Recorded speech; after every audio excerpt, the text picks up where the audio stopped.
Welcome to Cord Cutting Today for April 4th, 2023. This is the show where I break down some of the biggest stories happening in the world of cord cutting right now, like Amazon's new internet service, Roku rolling out a new continue watching feature to more apps, and Comcast is expanding their internet service to new markets. We got the full list and a whole lot more here. First though, hey, these are my opinions. If you want to learn more about these stories, check out the show notes down below and in the first pinned comment. I'll put a link to each story there so you can read about them for yourself and come up with your own opinion. I'd love to hear from you in the comments. Second, hey, before we get into it, could you help me out? Could you help me grow this channel? Could you help me support my family? Just hit that subscribe button, hit that thumbs up, let YouTube know you enjoy what we do here so YouTube recommends our videos to more people, helping us grow, helping us support our families. So with that said, let's dive into the news of the day, starting off with Amazon's new internet service, the Sidewalk network, and I'll explain how this works because it's different than that satellite-based system that they're building. Now covers 90% of Americans. So Amazon Sidewalk is the ability for it to take your Echo or your Ring device and share your Wi-Fi in a low-power wide area network so that, for example, if your neighbor loses internet because their internet for some reason stops working, their cameras, their devices can connect to your network so that they'll be able to, for instance, still be able to monitor the Ring camera, get notifications, and a whole lot more through it. It's basically this low-powered network designed to connect tracking devices, cameras, and more. This isn't an internet service you're going to be watching Netflix on or streaming Amazon Prime, for example. This is really about the ability for it to have a huge network that the so-called Internet of Things can connect to. Your cameras, your Echoes, your sensors, and more around your home. Now, Amazon Sidewalk does it by connecting, by using your own Wi-Fi through Amazon devices and then rebroadcasting it through their Sidewalk network. You can disable that in your Sidewalk settings in your Alexa app, for example, with it. But Amazon's network is so big now because so many people leave it running, 90% of Americans are now covered by this service. And Amazon's opening it up to sell it to let other manufacturers, maybe somebody like Tile, connect to it so that if you have a Tile in your wallet and you lose your wallet, that Tile receiver can connect to the Amazon Sidewalk network and tell you exactly where it is, even though it's not connected to your Wi-Fi or your phone, for example. It's a pretty cool feature. If you want to turn this off, you can. It's kind of a cool feature, and it allows a lot of fun devices or developers to do cool things. Find that stolen car because it's pinging off the Sidewalk network and a whole lot more. We'll see how this all plays out, but if you own a Ring camera or you own an Amazon Echo, for example, the Sidewalk's already running on it. You're resharing your home internet through this, and you're helping to cover 90% of Americans. So let me know, does that scare you? Are you going to disable that or are you going to leave that running? I'd love to hear from you. All right, next up, WWE and the UFC have confirmed they are merging into a single company. The UFC parent company, it will control 51% of it. Vince McMahon and the WWE shareholders will control 49% of it. From the sounds of it, the management team overall for each services, or each sports league, I guess we'll call them, will continue. The team running UFC will continue to run UFC. The team running WWE will continue to run that. This newly merged company will have a new board of directors, which will be figured out later. It's going to be publicly traded once they come up with a new name under the TKO, which is a pretty cool stock tracker acronym. So I kind of love the creativity there, but they're going to announce the name of the company at a later date. But WWE, UFC merging.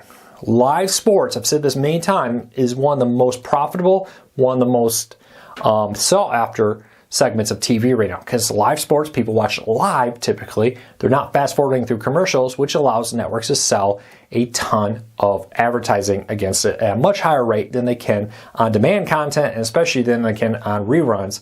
Increasingly, people just fast forward through commercials because they're watching it on DVR. So that's why I think you're seeing this come together at a $9.3 billion evaluation for the WWE. So this would be kind of a weird thing. Just because they're valuing it there doesn't mean it's actually being that amount of cash being transferred with this deal, because it's only a partial ownership of it. But you can see why when WWE is bringing in millions of viewers to some of their big shows, why networks are paying big money. It's also why, like over the weekend, we saw pickleball get primetime billing and a huge deal on national television because live sports. People like live sports. People watch live sports. They don't fast forward through commercials, making them very profitable. All right, let's keep moving along. Roku is rolling out a new continue watching feature. If you have a Fire TV or Google TV, you've probably seen that row on your home screen that says continue watching. It's a show you just watched on Netflix, Hulu, wherever. You click on it and it launches out. Well, Roku is bringing that there. And as of this month, any Roku channel, so Paramount Plus, Hulu, HBO Max, etc., that streams 5 million hours of content on average in a month will be required to support this new continue watching feature. So Disney Plus, Paramount Plus, Hulu, etc. will be required to do this. And with this, Roku will now be allowing you to resume watching your shows directly from the Roku home screen with it. Now this will require your device to get the Roku OS 12 update. Now Roku OS 12 update started rolling out to many areas last week, but they said it will take about, quote, months for it to hit all the eligible Roku TVs and Roku devices. So we'll keep a very close eye on this, but it's very clear Roku is making their device home screen a little bit more content discovery focused, and by requiring content companies like Discovery Plus, etc. to support this, you should see a lot more devices doing it soon. So let me know, do you like that Roku is bringing the continue watching feature to more devices from your home screen? One of the big selling points of Roku has always been it's not a cluttered user interface. It just, you see Netflix, you click on Netflix, you're in Netflix. And they've had the ability before with their search bar and more to directly launch into things like Netflix with content. But now it's going to become a little bit more prime and center here on your screen. Let me know what you think of that. All right, let's keep moving along. Tubi and Vice have announced a new partnership to bring 8 new documentaries produced by Vice exclusively to Tubi, the free ad-supported streaming service, including one that starts this month called The Call of Elon, which looks at Elon Musk and his rise with Tesla, SpaceX, and now Twitter. So it'll be interesting. Vice has a great reputation for producing some very high-quality documentaries, and now they're going to make 8 of them exclusively for Tubi as the free ad-supported streaming service war is heating up. They're all looking for original content, and now Tubi's partnered with Vice to get some of their own original exclusive content. Check out show notes down below for a little bit more about the other programs coming to Tubi from this Vice partnership. All right, SpaceX is increasing the internet speed for some North American customers.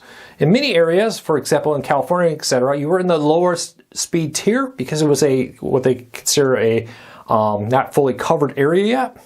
Now they've improved their satellite coverage, improved their speeds, and are upgrading many residential customers in many parts of the United States, or continental United States to be exact, with faster internet speeds. Now, internet speeds can vary depending on time of day and usage, but I've been hearing really good things from people that say that their Starlink internet is a lot more usable in the last few months as Starlink starts bringing their second generation satellites online, which can offer faster internet, better coverage, and higher capacity with it.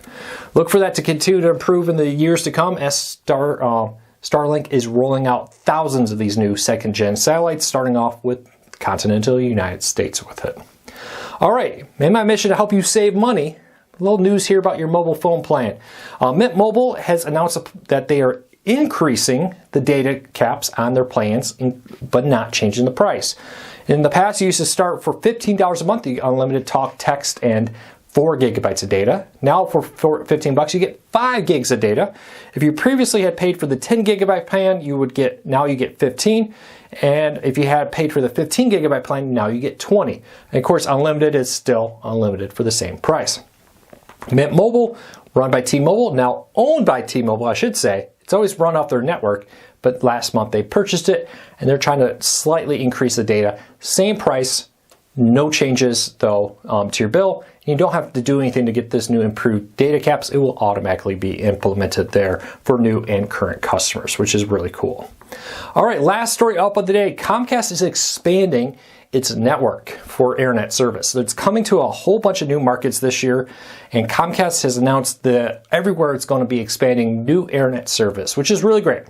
Competition's great. There's still a lot of parts of rural America that have one option or really no good options other than a Starlink, a wireless service, and more.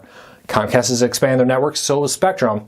If you're looking for the full list of all the markets that Comcast is expanding to, Kirsten has a full list down at, over at CoreCarsNews.com. I'll put a link to it down in the show notes and in the first pinned comment there.